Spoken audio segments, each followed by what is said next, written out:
Assalamualaikum warahmatullahi wabarakatuh. Kembali lagi bersama saya Muhammad Mata Rizky dengan NIM 221524014.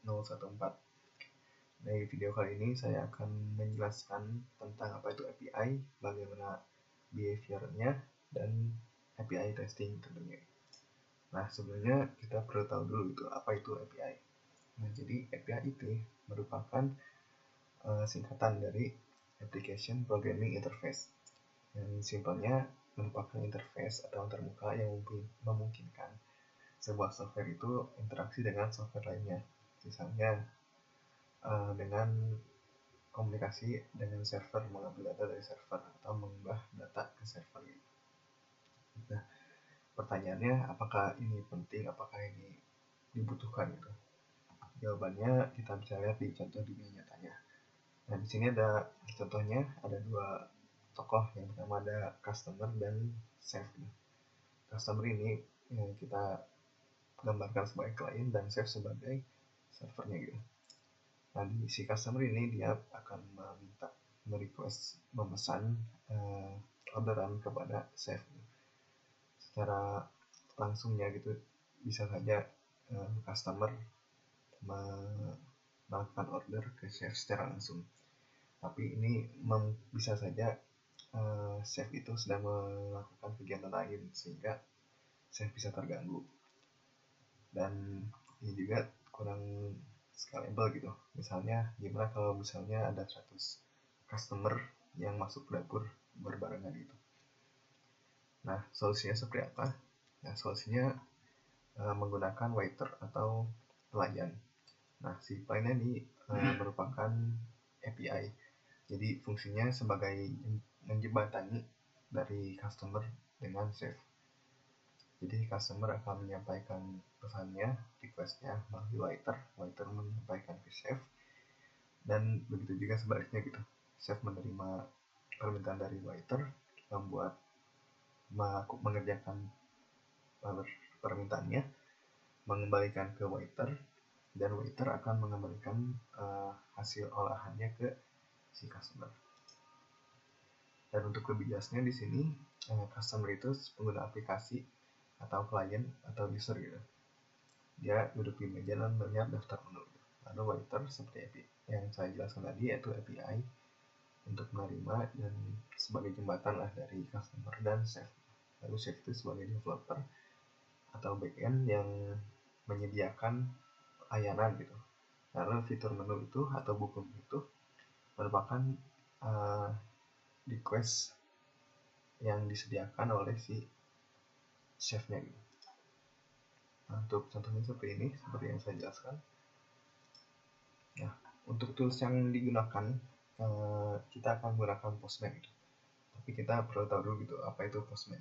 Nah, Postman itu merupakan tools yang digunakan untuk mengembangkan, menguji, dan mendokumentasikan API gitu. Jadi, selain untuk menguji saja, ini juga bisa buat dokumentasi API. Nah, fungsi utamanya tentu saja untuk mengirim request ke API, melihat respons, dan menguji. Nah, di sini ada beberapa HTTP methods yang ada di Postman gitu. Yang pertama ada get, post, put, patch, delete, dan head dan option gitu. Kalau get itu untuk mengambil data, post mengirim data, put mengganti seluruh data, patch mengganti sebagian data, delete menghapus resource dari server. Kalau head seperti get mengambil data tapi bukan datanya, hanya mengambil header, dan option menanyakan ke server metode apa saja yang didukung oleh endpoint tertentu. Selanjutnya ada API testing gitu. Nah, jadi API testing itu kan tujuannya untuk memastikan kalau API itu berfungsi sesuai harapan, mengembalikan data yang benar, dan lain-lain gitu. Untuk caranya, yang pertama kita perlu pahami dokumentasi API. Jadi ada yang namanya dokumentasi API gitu. Contohnya seperti ini di RESTful Looker. Nah, ini tuh merupakan website yang berisikan dokumentasi API. Contohnya di sini ada get bookings ID gitu. Di sini kita baca untuk mengembalikan semua booking yang ID yang ada di API. Bisa menggunakan optional query untuk mengembalikan booking ID. Nah, di sini juga ada contohnya menggunakan metode get dan URL-nya. Nah, di sini juga ada example gitu untuk semua ID ya, seperti ini. Lalu ada filter by name, filter check in dan checkout. Dan di sini ada parameter.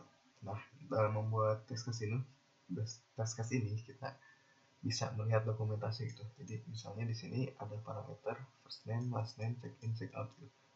Kita bisa misalnya dari first name ini kita uji, atau hanya last name, check in, atau hanya check out, atau bisa juga kombinasi gitu.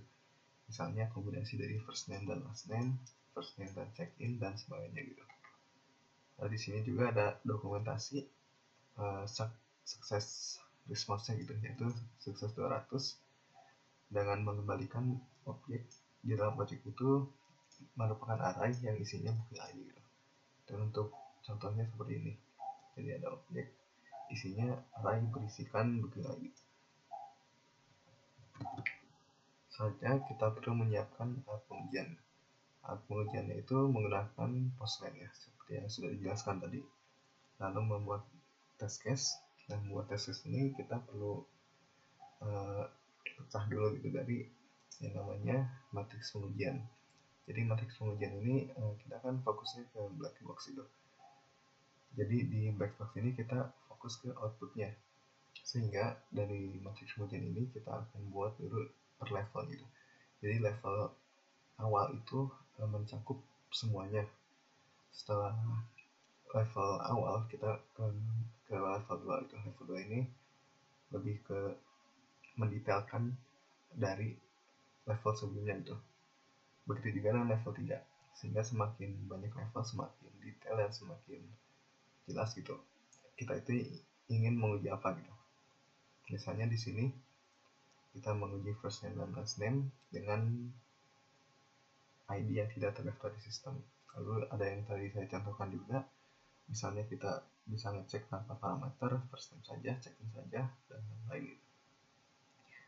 Nah, dari matriks pengujian ini kita bisa kembangkan lagi menjadi sebuah use case atau sebuah test case gitu.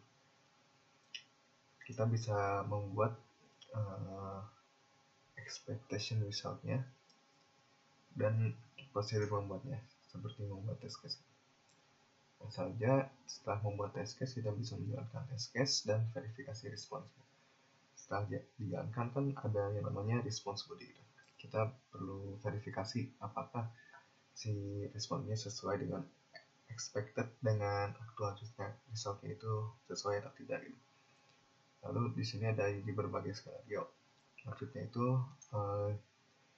kita menguji itu skenario-nya yang mana gitu, apakah positif, apakah negatif, apakah edge dan lain-lain gitu. Selanjutnya ada HTTP response. Nah, HTTP itu ada 5 yang utama gitu. Yang pertama ada kode dengan awalan 1, 2, 3, 4, 5. Nah, kode awalan 1 itu information codes gitu. Lalu untuk 2 successful codes, dan lengkapnya itu ada di ini ya. Nah, jadi di sini itu kita bisa lihat kalau dengan awalan 1 yaitu information codes gitu. Contohnya 100 itu untuk continue dan lain-lain gitu. Lalu untuk awalan 2 ini merupakan successful codes gitu. Jadi setelah klien merequest dan server merespons, kalau misalnya sukses dia akan diawali dengan 2 dan informasi di belakangnya. Lalu ada 3 redirection codes, dan yang paling penting untuk tes API ini yaitu di 4 dan 5 gitu. Karena 4 dan 5 ini kita kan ingin mengetes gitu, jadi kita perlu tahu apa yang kesalahannya di mana gitu. Nah, di 4 dan 5 ini kita bisa melihat errornya ada di mana. Kalau 4 itu dari HTTP client error code. Jadi errornya dari client side gitu, dari sisi client. Kalau misalnya awalan 5 yaitu dari server error code-nya gitu. Lanjut, Nah, jadi selama pengujian yang dilakukan itu ada 5 yang muncul gitu dari test case yang akan saya buat gitu. Yang pertama 404, 405, 400, 500, dan 404. Kalau forbidden itu ada permintaan tapi menolak mengizinkan akses, biasanya seperti autentikasi atau hanya API yang hanya dikhususkan diakses oleh sebuah role, misalnya admin gitu.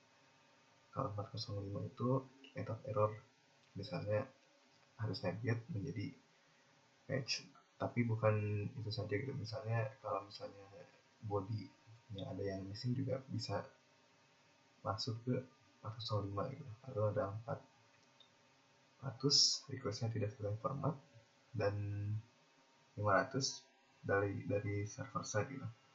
Dan 404 jika endpoint atau resource-nya tidak ditemukan. Nah, sebelumnya saya ingin memberikan contoh dulu gitu tentang dokumentasi menggunakan Postman gitu. Jadi di sini saya dan rekan saya sudah membuat dokumentasi menggunakan dokumenter get Postman gitu. Di sini bisa dilihat mirip seperti dengan website yang tadi. Di sini misalnya ada untuk update booking. Nah, untuk booking ini kita bisa lihat URL-nya seperti ini, header-nya yang digunakan seperti ini, request body, dan sukses booking-nya seperti apa gitu. Dan di sini juga bisa dilihat request-nya seperti apa contohnya, dan responnya seperti apa. Nah, selanjutnya saya akan menjelaskan tentang menjalankan test case gitu, dengan Postman gitu. Jadi di sini yang pertama-tama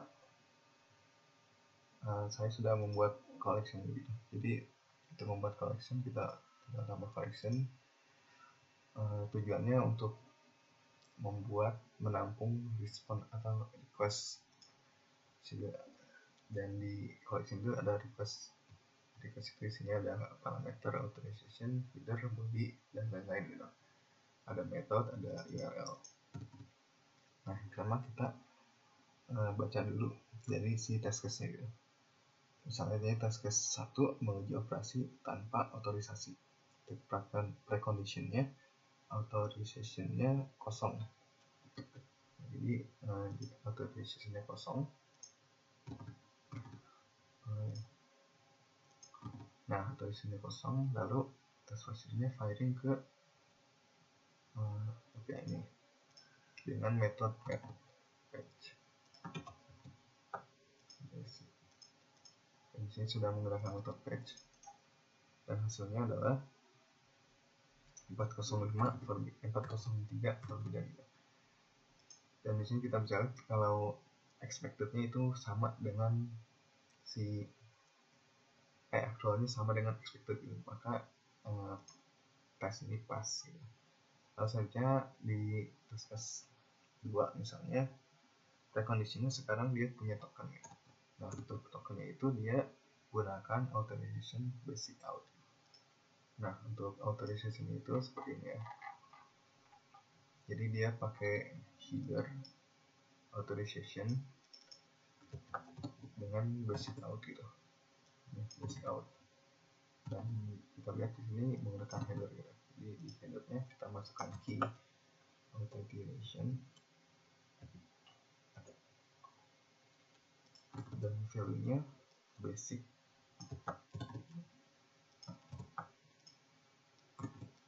Nah, setelah itu kita sudah memenuhi precondition dan ke test procedure. Sama seperti tadi, kita coba, dan hasilnya method not allowed. Artinya test case ini gagal gitu. Nah, setelah gagal itu kita bakal catat gagalnya itu di mana. Misalnya di sini di TC02 saya membuat report dengan kode IR01. Nah, di IR01 dengan test case 2 sini dijelaskan tuh apa itu bugnya, bug gravity, severity, dan statusnya gitu. Ada description-nya apa dan attachment-nya atau bukti bugnya. Lalu selanjutnya ke tes 3 gitu. Nah sebenarnya di sini juga agar mempercepat juga, jadi saya sudah menyiapkan gitu test case collection berisikan tes request per test case. Di sini kita lihat saja di test case 3. Nah di sini juga saya sudah menggunakan environment gitu, base URL-nya RESTful Booker. Dan kita baca lagi. Untuk preconditionnya sudah memiliki autentikasi menggunakan authorization basic auth. Nah, di sini juga saya sudah menggunakan autentikasi dan value-nya juga sudah menggunakan variabel. Isi tab body dengan test data 2A. Nah, di test data ya test data 2A. Nah, jadi test data 2 ini isinya seperti ini, ada first name, last name, dan additional. Nah, additional jadi di test case itu kita dimintakan untuk mengisikan tab body dengan data test data 2A. Dan ini tab body data dengan raw dan jenisnya JSON gitu. JSON seperti ini. Lalu find ke endpoint ini dengan metode fetch. Dan tidak akan firing. Dan hasilnya juga sama gitu. Metodenya responnya 405 sehingga tidak fail, tidak pass. Untuk contoh yang pass-nya kita lihat sini ada TC05 gitu. Di test case 05 ini menguji update dengan data body kosong pada ID yang sudah terdaftar gitu. Yang pertama sudah menambahkan booking baru menggunakan test data 3. Nah di sini kita perlu post dulu data untuk pengujian ini gitu. Dan ini juga saya sudah membuat request untuk post. Jadi kita akan post dan dapat 3130. Kita baca lagi untuk precondition 2 ini sudah, autentikasi sudah. Jadi kita sudah dapat ID-nya. Lalu kembali ke test case 05. Autentikasi ini juga sudah. Lalu ke tes prosedurnya hanya satu saja, yaitu firing ke link tersebut dengan ID yang didapatkan dari hasil create. Nah, di sini respon body-nya akan sesuai dengan respon body yang expected. Karena apa? Karena patch ini update sebagian atau update parsial gitu. Sedangkan hal yang kita ingin update itu tidak ada di sini. Sehingga yang ditampilkan dari server ke kita, ke klien itu sama dengan yang ada di sebelumnya gitu, karena kita tidak melakukan perubahan sama sekali. Dan mungkin cukup sekian saja dari saya. Mohon maaf jika ada kesalahan. Wassalamualaikum warahmatullahi wabarakatuh.